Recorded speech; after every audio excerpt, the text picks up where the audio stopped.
నమస్తే. Seize the ship ఇది ఈ మధ్యకాలంలో చాలా ప్రాచుర్యాన్ని పొందినటువంటి డైలాగ్.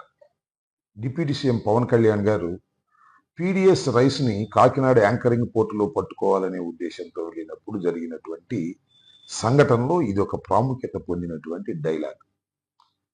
చిత్రం ఏంటంటే చివరికి షిప్‌ని సీజ్ చేయలేదు. సీజ్ చేసే అధికారం రాష్ట్ర ప్రభుత్వానికి ఉండదు, ఎవరికీ ఉండదు. అది వేరే అంశం. నిజానికి నేను చెప్పదలుచుకుంది అది కాదు. నా కథాంశం కూడా అది కాదు. పవన్ కళ్యాణ్ గారు వెళ్ళింది పీడీఎస్ రైస్‌ని పట్టుకోవడానికి కాదని, వేరే అంశం కోసం ఆయన తొలి ప్రయత్నంగా చంద్రబాబు నాయుడు గారు పంపితే వెళ్ళారు అని చెప్పేదానికి నా ప్రయత్నం ఇక్కడ. రాను రాను తర్వాత జరిగినటువంటి సంఘటనలు చూస్తే పవన్ కళ్యాణ్ గారు అక్కడ ఎందుకు వెళ్ళారో చాలా స్పష్టంగా అర్థమవుతుంది. ఆ రోజున చాలా విషయాలు చెప్తూ ఆయన ఏమన్నా అంటే ఈ పోర్టు చాలా వనరబుల్ పోర్టు. దీనివల్ల చాలా ప్రమాదం ఉంది. దీని ద్వారా ఆర్డీఎక్స్ రావచ్చు. దీని ద్వారా కసబ్ లాంటి ఉగ్రవాదులు రావచ్చు. ఇది చాలా ఇంపార్టెంట్ పోర్టు అని చెప్పడానికి ఒక ప్రయత్నం చేశారు. మనం అందరం చూశాం కూడా. ఆ తర్వాత మనోహర్ గారు వచ్చారు. నెక్స్ట్ రోజు మనోహర్ గారు వచ్చి ఒక ప్రెస్ మీట్ పెట్టి అసలు ఈ పోర్ట్లో జరుగుతున్నటువంటి అన్యాయాలు, అక్రమాలు ఇన్ని కావని, ఇవి జరగడానికి ప్రధానమైనటువంటి కారణం పక్కన ఉన్నటువంటి సీ పోర్టులో వాటాలు పంపకాల్లో ఘోరాలు జరిగిపోయాయని, అరబిందో కంపెనీ 41% ఎలా పొందింది, దీని మీద లోతైన విచారణ జరపాలి, బలమైన విచారణ జరపాలి అని చాలా పెద్ద ఎత్తున మాట్లాడారు. అప్పుడే కొద్దిగా అర్థమవుతా ఉంది. ఈ బియ్యం పట్టుకోవడానికి వెళ్ళిన బాపతు కాదు ఇది. ఆ పక్కనే ఉన్నటువంటి డీప్ సీ పోర్టులో వాటాల్లో జరిగినటువంటి మార్పులు చేర్పుల మీద మళ్ళా తిరగదోడి కొందరిని ఇబ్బంది పెట్టాలి అనేటువంటి ఉద్దేశంతోనే ఈ డ్రామా అంతా చంద్రబాబు నాయుడు గారు ఆడిస్తుంటే ఆడుతున్నారు అని పవన్ కళ్యాణ్ గారు వెళ్ళి తొలి ప్రయత్నంగా దీనికి ఆజ్యం పోశారు. ఒక విధంగా చెప్పాలంటే పవన్ కళ్యాణ్ గారిని చాలా చక్కగా వినియోగించుకోవడానికి చంద్రబాబు నాయుడు గారు ప్రయత్నం చేశారు అనడంలో ఏ విధమైన సందేహము లేదు. అసలు విషయానికి వద్దాం. అసలు విషయం ఏంటంటే కాకినాడ డీప్ సీ పోర్ట్. దీని గురించి 2 ముక్కలు ముందుగా మనం మాట్లాడుకోవాలి. 1997లో ఈ సీ పోర్టుని ప్రభుత్వం ప్రారంభించింది. చాలా ఇంపార్టెంట్ పోర్టుగా దీన్ని భావించారు. రాష్ట్రానికి చాలా ముఖ్యంగా కూడా దీన్ని భావించారు. 97లో ప్రారంభించినటువంటి ఈ పోర్టుని తరువాత 99లో నారా చంద్రబాబు నాయుడు గారు దీన్ని ప్రభుత్వం నుంచి ప్రైవేట్కి పరం చేశారు. అప్పుడే కేవీ రావు అనే ఆయన రంగప్రవేశం చేశారు. చంద్రబాబు నాయుడు గారు కేవీ రావు గారికి ఒక విధంగా దీన్ని కట్టబెట్టేశారని ఆ రోజున పెద్ద ఎత్తున ప్రచారం జరిగింది. అంతేకాదు మొన్న జరిగిన 2019 ఎన్నికల్లో కూడా ఈ పవన్ కళ్యాణ్ గారు ఇప్పుడు ఏ మాటలైతే మాట్లాడుతున్నారో ఆ పవన్ కళ్యాణ్ గారు కూడా అన్యాయంగా అక్రమంగా కేవీ రావుకి ఈ పోర్టుని దోచిపెట్టాడు చంద్రబాబు నాయుడు గారని రాజకీయ విమర్శలు కూడా చేశారు. బహుశా అవి మర్చిపోయి ఉండవచ్చు. ఆ విధంగా కేవీ రావు గారు కాకినాడ డీప్ సీ పోర్ట్లో ప్రవేశించారు.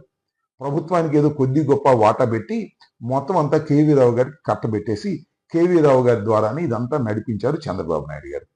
వాస్తవం చెప్పాలంటే చంద్రబాబు నాయుడు గారు సొంత మనిషిగా కేవీ రావు గారు అలా ఉన్నారు. ఆ తర్వాత రాజశేఖర రెడ్డి గారు వచ్చారు. రాజశేఖర గారు వచ్చిన తర్వాత కూడా ఆ కేవీ రావు గారికి ఉన్నటువంటి ఆ పోర్టుని ఇంకొద్దిగా లైసెన్సులు ఇచ్చి ముందుకు నడిపించారు రాష్ట్ర శ్రేయస్సు దృష్ట్యా అనుకుంటాను. ఇది జరిగిన కథ. ఈ మధ్యకాలంలో ఏం జరిగిందంటే వైఎస్ఆర్ కాంగ్రెస్ పార్టీ అధికారంలోకి వచ్చిన తర్వాత అరబిందో ఇంటర్నేషనల్ ఫార్మ్, అరబిందోకి సంబంధించినటువంటి నేషనల్ సంబంధించినటువంటి ఈ కంపెనీ దీనిలో కొన్ని వాటాలు కొనుక్కుంది. ఎన్ని వాటాలు కొనుక్కుందంటే 41% కొనుక్కుంది అరబిందో వాళ్ళు. కొనుక్కున్నారు 2000 సంవత్సరంలో. అవి ట్రాన్స్ఫర్ అయ్యాయి. అంత సక్రమంగానే ఉంది. అప్పుడు కొనుక్కున్నప్పుడు అమ్ముకున్నప్పుడు కూడా ఏ రకమైన ఫిర్యాదులు ఎవరికి అందలేదు. ఎక్కడ కూడా గుసగుసలు ఆడుకున్నటువంటి సందర్భాలు కూడా లేవు. ఏ పత్రికలు వచ్చిన సందర్భాలు కూడా నాకు తెలిసి లేవు. Subject to the correction. నేను ఏమంటానంటే ఏదైనా 2 కంపెనీలు తమ వాటాలు అమ్ముకోవటం, కొనుక్కోవటం అనేది నిత్యం జరుగుతున్నటువంటి వ్యవహారం. ఉదాహరణకి రామోజీరావు గారు తన వాటాలు అమ్ముకున్నాడు. అలాగే చంద్రబాబు నాయుడు గారు హెరిటేజ్లో తమ వాటాలు అమ్ముకున్నాడు. అమ్ముకున్న తర్వాత ఒక్కోసారి వాటాలు వృద్ధి చెందుతాయి, ఒక్కోసారి పతనం అవుతాయి. వృద్ధి చెందిన తర్వాత అయ్యో ఎందుకు అమ్ముకున్నాను, మళ్ళీ తిరిగి నాకు రావాలి అంటే ఇచ్చే పరిస్థితులు ఏమి ఉండవు. అలాగే ఈ అరబిందో కంపెనీ కేవీ రావు గారి దగ్గర 41% వాటాలను కొనుక్కుని డబ్బులు కట్టబెట్టింది. 494 కోట్ల రూపాయలు వారికి ఇచ్చారు. ఈ 494 కోట్ల రూపాయలు తీసుకెళ్లి కేవీ రావు గారు మరొక చోట ఇన్వెస్ట్ చేసుకున్నారు. అవి కూడా పెరిగి ఉంటాయి. ఇది జరిగినటువంటి అంశం. ఇవాళ ఏంటంటే కేవీ రావు గారి దగ్గర వాటాలు పొందటం కోసం బెదిరించారని, గొంతు మీద కత్తి పెట్టారని, దౌర్జన్యం చేస్తానని ప్రయత్నం చేశారని, ఇలాంటి కథలన్నీ బయటకు తీసుకొచ్చేటటువంటి కార్యక్రమం నారా చంద్రబాబు నాయుడు గారు చేస్తున్నారు. నేను అప్పుడే అనుకున్నా, దీని మీద లోతైన విచారణ జరగాలి, దీని మీద బలమైన విచారణ జరగాలి అని. ఎప్పుడైతే పౌర సరఫరాల శాఖ మంత్రి గారు ఈ సీపోర్ట్ గురించి మాట్లాడుతున్నారో అప్పుడే నాకు సూచనప్రాయంగా అర్థమైంది, ఏదో లోతైన కార్యక్రమాన్ని వీళ్ళు చేయబోతున్నారు అని. ఆ తర్వాత ఇమీడియట్ గా కేవీ రావు గారు రంగప్రవేశం చేశారు. పాపం 5 మాసాల నుంచి కేవీ రావు గారి మీద చంద్రబాబు నాయుడు గారు ఒత్తిడి చేస్తున్నాడు.